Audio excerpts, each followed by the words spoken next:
Hello everyone, welcome to this video chemical reactions and equations. So guys, in this video we will be exploring the basics of chemical reactions and equations. So guys आपने previous video में देखा होगा जो chemical reactions and equations का जो introduction जो है वो प्रीवियस वीडियो में मैंने दे दिया है। आज के इस सेशन में हम केमिकल रिएक्शंस को डिफाइन करेंगे और उसको कैसे रिप्रेजेंट करते हैं वो सीखेंगे। बैलेंसिंग कैसे करते हैं केमिकल रिएक्शंस की वो सीखेंगे and then types of chemical reactions को एक एक करके डिफाइन करेंगे। तो चलिए गाइस शुरू करते हैं chemical reactions. What is chemical reactions? So guys, chemical reactions occur when one or more chemical react to become different chemicals. It means chemical reactions जो है वो एक ऐसी प्रोसेस है जिसमें एक या दो से अधिक सब्सटेंस जब रिएक्ट करते हैं और एक न्यू सब्सटेंस को फॉर्म करते हैं तो उस प्रोसेस को हम केमिकल रिएक्शंस कहते हैं, जिसमें दो या दो से अधिक सब्सटेंस एक दूसरे के साथ रिएक्ट करते हैं तो उसको हम और कोई एक न्यू फॉर्म के अंदर न्यू सब्सटेंस जब फॉर्म होता है तो उस रिएक्शंस को हम केमिकल रिएक्शंस बोलते हैं। जैसे कि आप देख सकते हैं स्क्रीन पर, हाइड्रोजन एक सब्सटेंस, ऑक्सीजन दूसरा सब्सटेंस, यानी कि दो सब्सटेंस, एक से अधिक दो सब्सटेंस जब एक दूसरे के साथ रिएक्ट करेंगे तो वाटर की फॉर्म में एक न्यू प्रोडक्ट उन्होंने बना दिया। तो इट मींस दो सब्सटेंस जब एक दूसरे के साथ रिएक्ट करते हैं और कोई एक न्यू सब्सटेंस जनरेट होता है तो उस रिएक्शंस को हम केमिकल रिएक्शंस की प्रोसेस बोलते हैं। अब केमिकल रिएक्शंस के कुछ एग्जांपल्स हो सकते हैं जैसे कि कुकिंग, खाना जो हम बनाते हैं, ठीक है, रस्टिंग ऑफ आयरन, लोहे को जंग लगना, फोटोसिंथेसिस, ये सारे के सारे प्रोसेस क्या है, केमिकल रिएक्शंस की प्रोसेस है, जिसमें एक सब्सटेंस दूसरे सब्सटेंस से रिएक्ट करके नए सब्सटेंस को क्रिएट करता है। सो गाइस, जो केमिकल रिएक्शंस होती हैं उनको हम कैसे रिप्रेजेंट कर सकते हैं, जैसे कि मैंने आपको बताया कि हाइड्रोजन और ऑक्सीजन, ठीक है, हाइड्रोजन का सिंबल क्या होगा, H होगा, ऑक्सीजन का सिंबल क्या होगा, O होगा। तो ठीक है, और ये दोनों यानी कि दो सब्सटेंस जब रिएक्ट करते हैं तो वाटर का एक प्रोडक्ट बनता है, ठीक है। तो इसको लिखने का, रिप्रेजेंट करने का भी एक तरीका होता है, और जैसे कि एक chemical equation is written representation of a chemical reactions. It means उसको जब हम इसकी फॉर्म में, इक्वेशन की फॉर्म में लिख देंगे तो उसको हम केमिकल इक्वेशन बोलेंगे। जैसे जो लेफ्ट हैंड साइड होंगे हमारे, यानी कि एक से अधिक की जो सब्सटेंस को जब हम रिएक्ट करवाएंगे तो उनको हम रिएक्टेंट बोलेंगे। और एरो एरो जो है, जो एरो होता है वो इंडिकेट करता है रिएक्शंस किस तरह से प्रोडक्ट में कन्वर्ट होती है, ठीक है। तो राइट हैंड साइड में हमारा जो प्रोडक्ट बनेगा उनको हम मतलब कि हाइड्रोजन और ऑक्सीजन ने जब रिएक्ट किया तो वाटर बना, इसको हम बोलेंगे प्रोडक्ट। तो राइट हैंड साइड में हमारा जो होगा प्रोडक्ट आएंगे और लेफ्ट हैंड साइड में हमारे रिएक्टेंट होंगे जो कि रिएक्ट करके कोई एक न्यू प्रोडक्ट बनाते हैं। देखो, सबसे पहले हमें पता होना चाहिए रिएक्टेंट, ठीक है, जो कि लेफ्ट हैंड साइड में लिखा जाता है, और फिर उसके बाद है एरो, यानी कि ये इंडिकेट करता है कि किस तरह से प्रोडक्ट में कन्वर्ट होती है रिएक्शंस, ठीक है। फिर राइट साइड में हमें पता है कि ये प्रोडक्ट है, प्रोडक्ट बनता है हमारा। तो जो केमिकल इक्वेशन में जब रिएक्टेंट प्रोडक्ट से पहले लिखे जाते हैं और उनके बीच में एरो होता है, केमिकल इक्वेशन में रिएक्टेंट और प्रोडक्ट के बीच में प्लस या माइनस या कोमा का भी यूज किया जाता है, ठीक है, या और को उनका कोफिशिएंट जो है, उनके कोफिशिएंट्स को भी यूज किया जाता है, सबस्क्रिप्ट को भी यूज किया जाता है, ठीक है। और पूरा का पूरा एक जब फॉर्मूला बन जाता है उसको हम बोलेंगे प्रोडक्ट, ठीक है। जो ये कोफिशिएंट्स है वो इंडिकेट करता है कि कितने नंबर ऑफ मॉलिक्यूल्स हैं हाइड्रोजन के, ठीक है। जो ये 2 है अपना दिखाई दे रहा है, ये इंडिकेट करता है कि हाइड्रोजन के कितने नंबर ऑफ मोल्स हैं, यानी कि कितने नंबर ऑफ मॉलिक्यूल्स हैं। फॉर एग्जांपल के लिए एक रिएक्शंस और है जैसे कि AgNO3 प्लस NaCl। ये जो AgNO3 और NaCl है ये हमारे रिएक्टेंट है, ठीक है, और इनसे जो प्रोडक्ट बनेगा वो होगा AgCl plus NaNO3। It means वो हमारे प्रोडक्ट होंगे और बीच में एरो होगा, एरो लगा के, तो क्या बनेगा AgCl प्लस NaNO3। इस रिएक्शंस में, इस केमिकल इक्वेशंस में जो AgNO3 और NaCl है वो हमारे रिएक्टेंट हैं और AgCl और NaNO3 ये जो है हमारे प्रोडक्ट हैं। और एरो जो है, एरो वो इंडिकेट करता है मतलब रिएक्टेंट के प्रोडक्ट में इंडिकेट करते हैं। यहाँ पर AgNO3 के साथ एक कोफिशिएंट दिया गया है, जबकि NaCl के साथ भी एक दिया गया है। AgCl और NaNO3 के साथ भी एक एक कोफिशिएंट दिया गया है। तो इट मीन्स यहाँ पे भी 1, यहाँ पे भी, ये भी 1, ये भी 1 और ये भी 1। तो इट मीन्स ये इंडिकेट करते हैं कोफिशिएंट्स को, यानी कि नंबर ऑफ मॉलिक्यूल्स को। नेक्स्ट एग्जांपल देख लेते हैं कि सोडियम प्लस क्लोरीन, ये दोनों हमारे क्या है, रिएक्टेंट है। और ये इससे क्या बना, एरो इंडिकेट करता है कि जो प्रोडक्ट बन रहा है, ठीक है, जो कि रिएक्टेंट जो कि रिएक्ट करके कोई भी एक प्रोडक्ट बना रहा है, तो उसको क्या है, वो क्या है, रिएक्शंस होने के बाद सोडियम क्लोराइड। यानी कि देखो यहाँ पे कोफिशिएंट की अगर हम बात करें, यहाँ पे 1 है, ठीक है, लेकिन यहाँ पे 2 है। अब यहाँ पे क्या है, क्लोरीन के कितने मॉलिक्यूल हैं, 1 है, तो यहाँ पे क्या है, 2। देखो ये जो आगे लगा हुआ है वो सोडियम के साथ भी बाइंड है और क्लोरीन के साथ भी कंबाइन है, ठीक है। तो यहाँ पे जो प्रोडक्ट बना है NaCl, यानी कि 2 NaCl है यहाँ पे, ठीक है, लेकिन यहाँ पे रिएक्टेंट में यहाँ पे 1 है और यहाँ पे क्लोरीन भी 1 है। तो इट मीन्स ये रिएक्शंस जो है ना कंप्लीटली बैलेंस नहीं है। लेकिन इस रिएक्शंस को, जो ये रिएक्शंस हमारी लिखी गई है वो किस टाइप से लिखी गई है, किस टाइप से इसको रिप्रेजेंट किया गया है, जैसे कि सोडियम रिएक्ट करता है क्लोरीन के साथ और एक न्यू प्रोडक्ट बनता है सोडियम क्लोराइड, ठीक है। तो उसको Na+Cl2 और बीच में जो है एरो लगा के 2NaCl करके हमने रिप्रेजेंट कर दिया। ऐसे ही कॉपर प्लस सल्फर रिएक्ट करके कॉपर सल्फाइड बनाते हैं। अब यहाँ पे एक क्वेश्चन जरूर पूछा जाता है कि जो हमने केमिकल रिएक्शन जो हुई है उसको रिप्रेजेंट करने का तरीका होता है, केमिकल इक्वेशन से हम उसको रिप्रेजेंट करते हैं।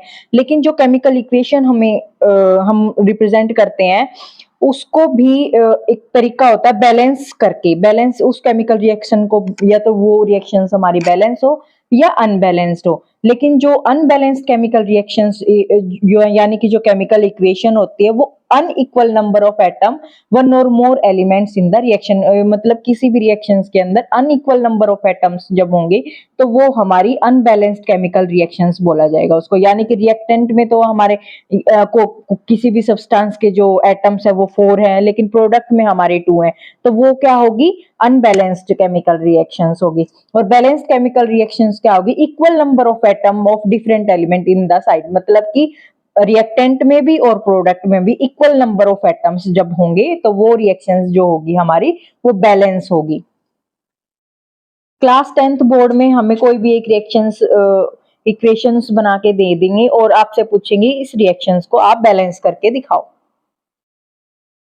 किसी भी इक्वेशंस को, केमिकल रिएक्शंस को बैलेंस करना बहुत जरूरी होता है, क्योंकि वही रिएक्शंस प्रोसेस जो है कंप्लीट होती है, ठीक है। कोई भी सब्सटेंस जो होंगे ना वो कब बैलेंस होंगे, a balance chemical equation is a equation कब होगी, जब डिस्क्राइब करेंगे उसको chemical reactions with the same number of atom of each element on the both sides of the equation, यानी कि रिएक्टेंट की तरफ भी और प्रोडक्ट की तरफ। It means that the total mass of reactant and must be equal to the total mass of the product. I hope आपको ये समझ में आ गया होगा। लेकिन उनको एक क्वेश्चन ये भी है कि उसको हम कैसे रिप्रेजेंट कर सकते हैं, कैसे बैलेंस कर सकते हैं। तो एक मेथड है हिट एंड ट्रायल मेथड। वैसे तो बहुत सारे मेथड्स हैं हमारे पास, लेकिन एक ये स्पेशली जो है क्लास 10th के लिए इंपॉर्टेंट है, hit and trial method. It means इसमें क्या होगा कि राइट हैंड साइड में जितने नंबर ऑफ एटम्स प्रेजेंट होंगे, उत लेफ्ट हैंड साइड में भी बैलेंस करके उतने ही नंबर ऑफ एटम्स को रिप्रेजेंट किया जाएगा। जैसे कि यहाँ पे नाइट्रोजन के, अगर नाइट्रोजन की मैं बात करूँ तो यहाँ पे 2 है एटम, तो यहाँ पे भी मुझे 2 ही लेने हैं। अगर ऑक्सीजन यहाँ पे 3 है तो यहाँ पे भी मेरे को 3 ही करना है, ठीक है। यहाँ पे हाइड्रोजन अगर 4 है तो यहाँ पे भी मेरे को 2 करना है। लेकिन अगर मैं इस रिएक्शंस की बात करूं, जैसे कि ऑक्सीजन है, hydrogen can be balance adding coefficient 2 of H2। अब इस रिएक्शंस को कैसे बैलेंस किया गया है, देखो NH4NO3, ठीक है। नाइट्रो हम एक एक एटम्स को हम अलग से रिप्रेजेंट कर सकते हैं, जैसे कि N, जस्ट 1 मिनट,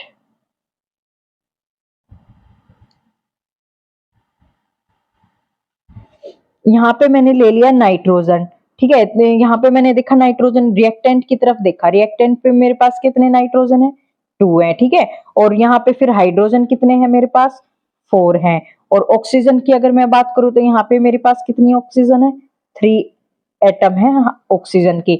और एरो लगा के जो ये क्या होता है, हमारा प्रोडक्ट बना है। अब ये जो प्रोडक्ट बना है, यहाँ पे नाइट्रोजन कितने हैं, 2, तो ठीक है, ये नाइट्रोजन तो 2 है, ये तो बैलेंस है भाई, ठीक है।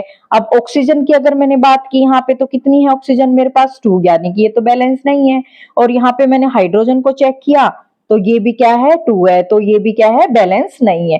तो अब इस रिएक्शंस को हम कैसे बैलेंस कर सकते हैं, चलिए इस रिएक्शंस में हम चेक कर लेते हैं। देखो नाइट्रोजन यहाँ पे 1, यहाँ पे 1 और 1 2, यानी कि रिएक्टेंट की तरफ हमारे कितने नाइट्रोजन है, 2 है, ठीक है। और यहाँ पे जो है हमारे प्रोडक्ट की तरफ जो है हमारे 2 है, तो ठीक है। तो यहाँ पे भी 2, यहाँ पे भी 2, तो नाइट्रोजन क्या हो गया हमारा, बैलेंस है। लेकिन हाइड्रोजन की बात करें, यहाँ पे हाइड्रोजन 4 है और यहाँ पे 2 है, तो ये अनबैलेंस। यहाँ पे ऑक्सीजन 3 है और यहाँ पे कितनी है, 2 है, तो ये भी अनबैलेंस। तो उसके लिए हमने एक कोफिशिएंट्स लगा दिया, यानी कि 2, ये जो रेड उस सिंबल में आपको दिखाई दे रहा है, यानी कि यहाँ पे जब 2 लग गया तो यहाँ पे जो हाइड्रोजन क्या हो गए, यहाँ पे 2 इंटू 2 4, यानी कि हाइड्रोजन हमारे 4 हो गए, ठीक है। यहाँ पे 4 हो गए, तो ये क्या हो गया, हाइड्रोजन भी हमारा बैलेंस हो गया। अब यहाँ पे जो ये 2 है, ऑक्सीजन के भी 2 एटम्स हो गए, और यहाँ पे क्या था, एक ऑक्सीजन का एटम यहाँ पे था, तो यहाँ पे भी कितने हो गए,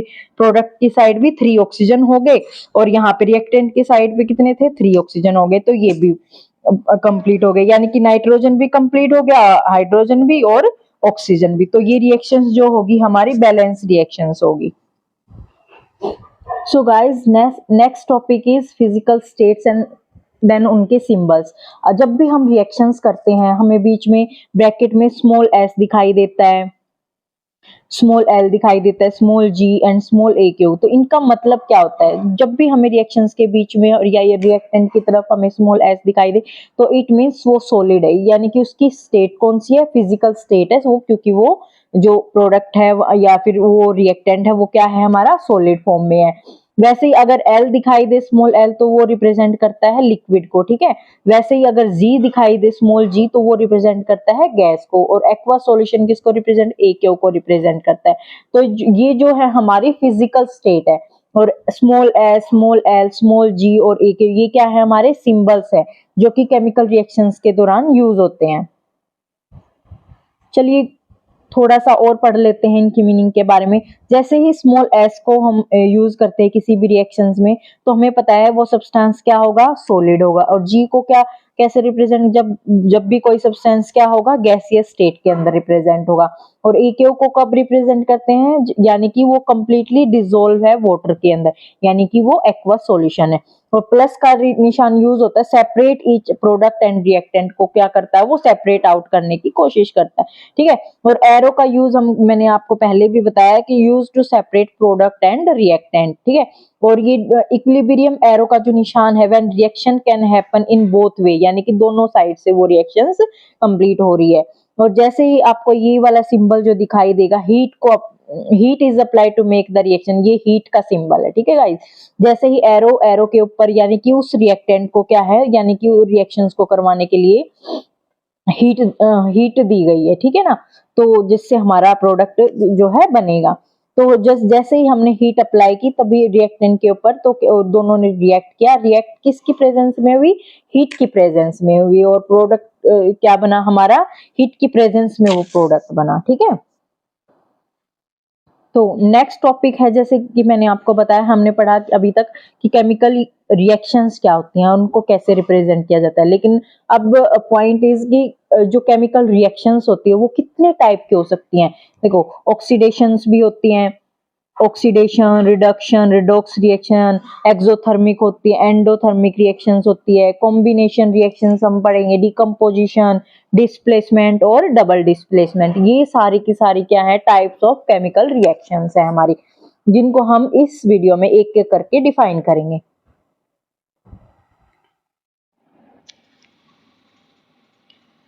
सो गाइस, नेक्स्ट रिएक्शंस है हमारी कंबशन रिएक्शंस। सो गाइस, आपको पता ही होगा कि आग जो है कैसे बनती है, ठीक है, क्या क्या यूज होता है, और जब वो बनती है तो वो कैसे दिखाई देती है, और इसको हम कैसे बना सकते हैं। तो सो गाइस, आप समझ सकते हो, जैसे कि लकड़ी है, कागज है, या फिर पेट्रोल है, ये सारे के सारे जो है हमारे फ्यूल्स होते हैं। ठीक है, जो क्या करते हैं, हवा में मौजूद ऑक्सीजन के साथ क्या करेंगे? रिएक्ट करेंगे।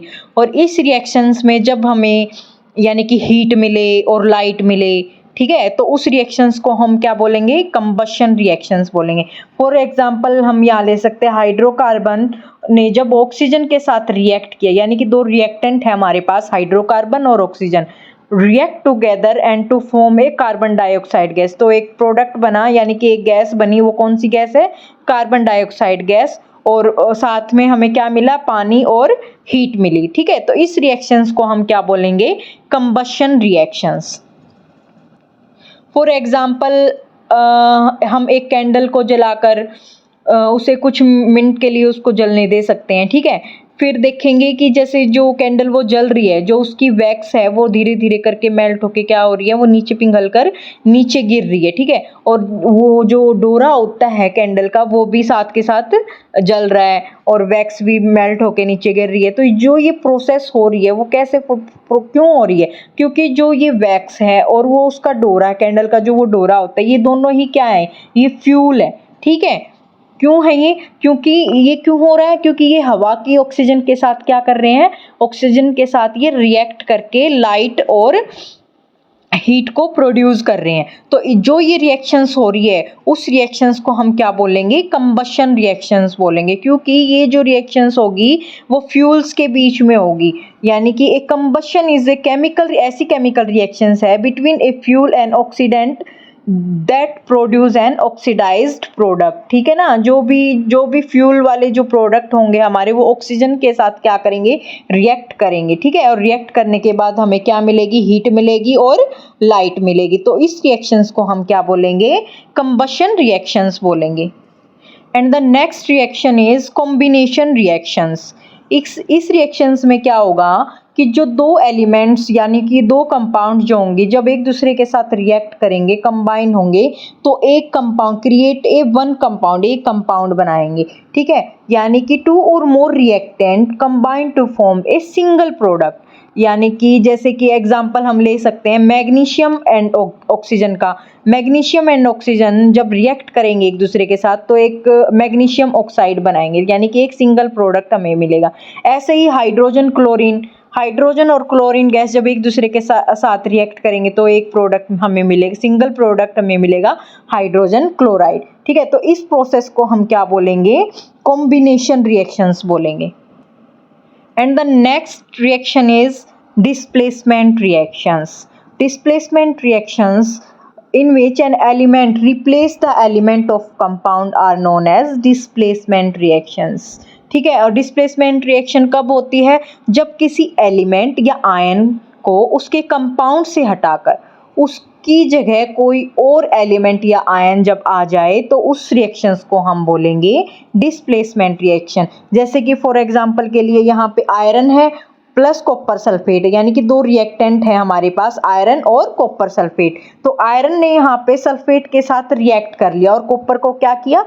बाहर निकाल दिया। तो ये प्रोसेस कब होगी, जब किसी एलिमेंट या आयन को उसके कंपाउंड से हटाकर, यानी कि उसके कंपाउंड कॉपर को यहाँ पे हटाकर कोई एक नया कंपाउंड या एलिमेंट आ जाए, यानी कि यहाँ पर क्या आ गया, अब सल्फेट के पास क्या आ गया, आयरन आ गया। तो इस रिएक्शंस को हम क्या बोलेंगे, displacement reaction.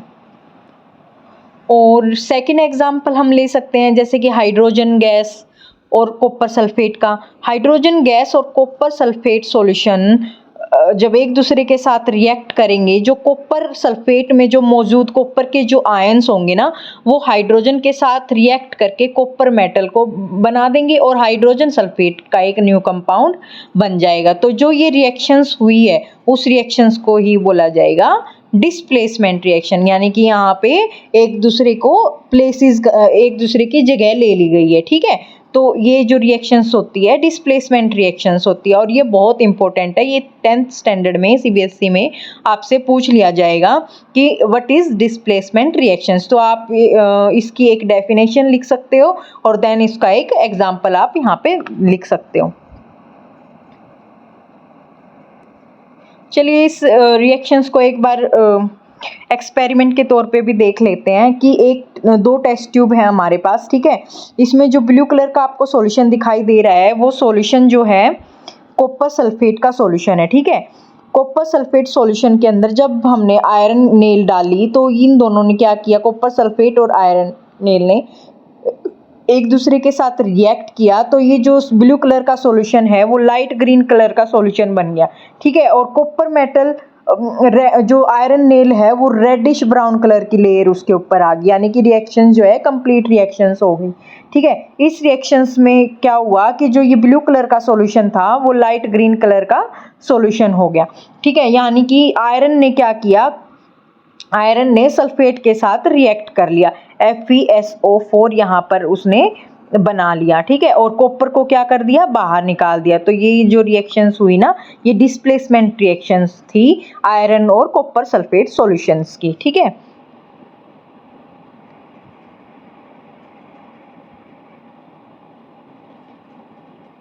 And the next reaction is double displacement reactions.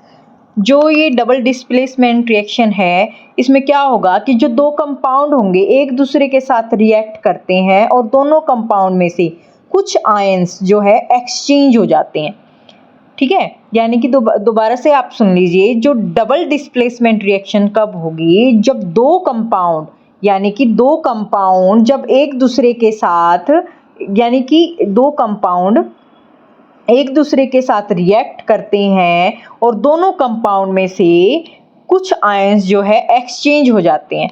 ये रिएक्शंस जो है टिपिकली वाटर, एसिड या बेस की प्रेजेंस में ही होती है, ठीक है। और इस रिएक्शंस को हम बोलेंगे डबल डिस्प्लेसमेंट रिएक्शंस। जैसे कि आपको स्क्रीन पर दिखाई दे रहा होगा NaCl या और जैसे कि सोडियम क्लोराइड और सिल्वर नाइट्रेट, ठीक है। इन दोनों को जब हम मिक्स करेंगे तो ये रिएक्शन डबल डिस्प्लेसमेंट रिएक्शंस की तरह हो जाएगी। इस रिएक्शन के दौरान क्या होगा, जो सोडियम और सिल्वर के आयन जो है एक्सचेंज होते हैं और सोडियम नाइट्रेट और सिल्वर क्लोराइड का एक नया कंपाउंड बनकर तैयार हो जाता है। तो इस रिएक्शंस को हम क्या बोलेंगे, डबल डिस्प्लेसमेंट रिएक्शन। सो अलग एक दूसरा एग्जाम्पल भी हम ले सकते हैं, जब भी कोई एसिड, यानी कि जब भी कोई एसिड किसी बेस के साथ रिएक्ट करता है तो ये भी डबल डिस्प्लेसमेंट रिएक्शन होते हैं। जैसे hydrochloric acid HCl, sodium hydroxide NaOH के साथ जब हम मिक्स करेंगे तो ये जो रिएक्शंस होगी वो डबल डिस्प्लेसमेंट रिएक्शंस में कन्वर्ट हो जाएगी। सोडियम क्लोराइड और वाटर का एक न्यू कंपाउंड हमें वहाँ पर मिलेगा। तो ये जो रिएक्शंस होगी वो होगी डबल डिस्प्लेसमेंट रिएक्शन। जो ये रिएक्शंस हुई है डिस्प्लेसमेंट रिएक्शंस और हमारी डबल डिस्प्लेसमेंट रिएक्शंस, ये कैसे हुई है, जो भी हम लोगों ने रिएक्टेंट में जो कंपाउंड या मेटल्स यूज़ किए हैं, हमें कैसे पता चलेगा कि ये जो है रिएक्टेंट में जो कंपाउंड्स हैं उनको डिस्प्लेस कर सकती हैं या एक्सचेंज कर सकती हैं। उसका एक सीधा सा रीज़न ये है, जो ये रिएक्टिविटी सीरीज़ होती हैं। रिएक्टिविटी सीरीज़ इसके कारण ही हम ये पता लगा सकते हैं कि जो मेटल्स हैं वो क्या हैं, लीस्ट रिएक्टिव हैं कि मोर रिएक्टिव हैं। अगर मोर रिएक्टिव होंगी तो वो क्या करेंगी, सामने वाले जो लीस्ट रिएक्टिव मेटल्स होंगे उसको एक्सचेंज कर देंगे या डिस्प्लेस कर देंगे। यानी कि हाइड्रोजन से ऊपर देखो, हाइड्रोजन से ऊपर जो भी जितनी भी हमारी मेटल्स होती हैं वो हमारी सारी की सारी मोर रिएक्टिव मेटल्स होती हैं, और हाइड्रोजन से नीचे जितनी भी हमारी मेटल्स होती हैं वो हमारी लीस्ट रिएक्टिव मेटल्स में आती हैं। ठीक है, और डाउन द अर्थ जब भी हम जाते हैं केमिकल रिएक्टिविटी क्या होती है, हमेशा डिक्रीज हो जाती है। ये हमेशा याद रखना। और जो भी हम 10th स्टैंडर्ड में जितने भी हम रिएक्शंस करेंगे वो सारी की सारी रिएक्टिविटी सीरीज पे बेस्ड है। ठीक है, तो इसको हम जो है इस रिएक्टिविटी सीरीज को याद करना हमारे लिए बहुत ही ज़रूरी है। तो ये रिएक्टिविटी सीरीज आप एक बार देख लेना और याद कर लेना। And the next reaction is decomposition reactions. इस रिएक्शंस में क्या होगा कि जब एक रिएक्टेंट जो होगा जब वो ब्रेक होता है तो टू डिफरेंट टाइप के प्रोडक्ट हमें मिलते हैं, यानी कि एक रिएक्टेंट दो में स्प्लिट हो जाता है। ठीक है, मानो आपके पास एक जलेबी है। ठीक है, जो वो जलेबी है अगर हम उसको आग के पास लेके जाएंगे तो उसका जो है कलर वो है चेंज हो जाएगा और वो सूख कर क्या है टूट जाएगी। ठीक है, तो जो वो सूख कर टूट रही है वो जो टूट रही है ब्रेक हो रही है, तो ये जो रिएक्शंस हुई है ब्रेक होने की, एक जलेबी है जो वो स्प्लिट हो गई है। ठीक है, तो वो डिकम्पोजिशन रिएक्शंस हुई, क्योंकि जो जलेबी के अंदर क्या होता है, ग्लूकोज होता है, फ्रुक्टोज होता है, सुक्रोज होता है। ठीक है, और वो क्या करेंगे, जब भी रिएक्शंस होती है तो वो कार्बन डाइऑक्साइड और पानी के साथ क्या करते हैं, रिएक्शंस करते हैं। रिएक्शंस होने के बाद क्या होती है, वो सूख कर स्प्लिट हो जाती है। ठीक है, तो जो ये रिएक्शंस हुई है वो क्या होगी, डिकम्पोजिशन रिएक्शंस हुई। जैसे कि आपको स्क्रीन पर दिखाई दे रहा होगा, जैसे कि कार्बन ऑक्साइड जो है, ये जो रिएक्शंस है, यानी कि एक जो है हमारे पास रिएक्टेंट है, जब रिएक्शंस हुई तो वो दो में स्प्लिट हो गया। ठीक है, तो जो ये डिकम्पोजिशन रिएक्शंस जो होती है वो नेचुरल प्रोसेस में भी होती है, जैसे कि कंपोस्टिंग या ऑर्गेनिक मैटर का ब्रेक डाउन होना, फोटोसिंथेसिस में ऑक्सीजन गैस का प्रोडक्शन। ठीक है, तो इस तरह की रिएक्शंस जो होती हैं ना वो डिकम्पोजिशन रिएक्शंस होती हैं, क्योंकि इस रिएक्शंस में किसी भी एक कंपाउंड को या तो हीट के द्वारा, ठीक है, या किसी भी और तरीके से जब वो सब्सटेंस क्या है अलग अलग सब्सटेंस में टूट जाता है, तो इस रिएक्शंस को हम क्या बोलेंगे, डिकम्पोजिशन रिएक्शंस बोलेंगे, क्योंकि हमें एक से अधिक प्रोडक्ट वहाँ पे मिल जाते हैं। यानी कि एक प्रोडक्ट जो एक रिएक्टेंट जो है अलग अलग 2 या 3 या 4 प्रोडक्ट जब बना दे तो उस रिएक्शंस को हम क्या बोलेंगे, डिकम्पोजिशन रिएक्शंस बोलेंगे। डिकम्पोजिशन रिएक्शंस जो है 3 कैटेगरीज में डिवाइडेड है। फर्स्ट जो है थर्मल डिकम्पोजिशन रिएक्शन। ये थर्मल डिकम्पोजिशन रिएक्शन कब होगी, जब रिएक्शंस जो होते हैं जब उस टाइम पे किसकी प्रेजेंस होगी, हीट की जब प्रेजेंस होगी। ठीक है ना, जब हीट की प्रेजेंस में कोई भी रिएक्शंस करवाई जाएगी उसको हम बोलेंगे थर्मल डिकम्पोजिशन रिएक्शन। ठीक है, सेकंड है फोटोकेमिकल डिकम्पोजिशन रिएक्शन। ये जो होगी ना ये सनलाइट की प्रेजेंस में होगी। ठीक है, ये जो रिएक्शंस करवाई जाएगी ये सनलाइट की प्रेजेंस में करवाई जाएगी। And third is electrolytic decomposition reaction. इसमें क्या होगा, जब भी रिएक्शंस करवाएंगे तो इलेक्ट्रिक करंट जब भी पास किया जाएगा रिएक्शंस करवाते समय, तो वो जो रिएक्शन प्रोडक्ट बनेगा वो किसकी प्रेजेंस में बना, electrolytic decomposition reactions. Decomposition reaction उसको हम बोलेंगे क्योंकि इलेक्ट्रिक करंट की प्रेजेंस में क्या है वो प्रोसेस करवाई गई है। So guys, next reaction is neutralisation reactions. You know कि जो एसिड और बेस जब भी एक दूसरे के साथ रिएक्ट करते हैं तो हमें सोल्ट मिलता है और वाटर मिलता है, क्योंकि एसिड क्या है H पॉजिटिव आयंस को रिलीज करते हैं और बेस क्या है हमारे OH नेगेटिव आयंस को रिलीज करते हैं। और जब H पॉजिटिव आयन और OH नेगेटिव आयन एक दूसरे के साथ रिएक्ट करते हैं तो वो ये जो प्रोसेस होगी ना वो प्रोसेस होगी हमारी न्यूट्रल प्रोसेस। ठीक है, जिससे हमें क्या मिलेगा, सोल्ट मिलेगा और वाटर मिलेगा। इस प्रोसेस को हम क्या बोलेंगे, न्यूट्रलाइजेशन प्रोसेस, क्योंकि H पॉजिटिव आयंस और OH नेगेटिव आयंस एक स्ट्रॉन्ग एसिड और स्ट्रॉन्ग बेस इक्वल क्वांटिटी में जब H पॉजिटिव आयन किसी भी सॉल्यूशन के अंदर होंगे और OH negative ion equal quantity में अगर होंगे तो वो एक दूसरे के साथ रिएक्ट करेंगे तो हमें क्या मिलेगा, सोल्ट मिलेगा और वाटर मिलेगा। और इसी प्रोसेस को हम क्या बोलेंगे, neutralisation process. And the next reaction is precipitation reactions. इस रिएक्शंस में क्या होगा कि जो दो सोल्यूबल रिएक्टेंट जो होंगे ना, जब एक दूसरे के साथ रिएक्ट करेंगे तो एक प्रोडक्ट बनेगा और वो जो प्रोडक्ट होगा ना वो इनसोल्यूबल प्रोडक्ट होगा, यानी कि उसके कुछ प्रेसिपिटेट सॉल्यूशंस के अंदर वो जो है सेटल डाउन मिलेंगे हमें। यानी कि कोई एक बीकर होगा, मानो मेरे पास जैसे गुड़ है, ठीक है, गर्म पानी में मैंने वो गुड़ को मिक्स कर दिया, फिर मैंने ली एलम को भी मैंने उस गुड़ के अंदर मिक्स कर दिया। एलम जो होती है हमारी फिटकरी, उसको हम बोलते हैं। तो जो गुड़ के जो आयंस है और एलम के जो आयंस है वो एक दूसरे के साथ रिएक्ट करके एक वाइट कलर का क्या है, प्रेसिपिटेट बनाते हैं। वो क्या होगा, वो जो प्रेसिपिटेट होंगे वो इनसोल्यूबल प्रोडक्ट होंगे और इसी रिएक्शंस को हम प्रेसिपिटेशन रिएक्शंस हम बोलेंगे। आई होप गाइज आपको ये जो रिएक्शंस हैं, केमिकल रिएक्शंस के टाइप्स जो हैं, combustion, combination, decomposition, double displacement, precipitation, neutralisation reaction अच्छे से आपको समझ में आ गई होगी।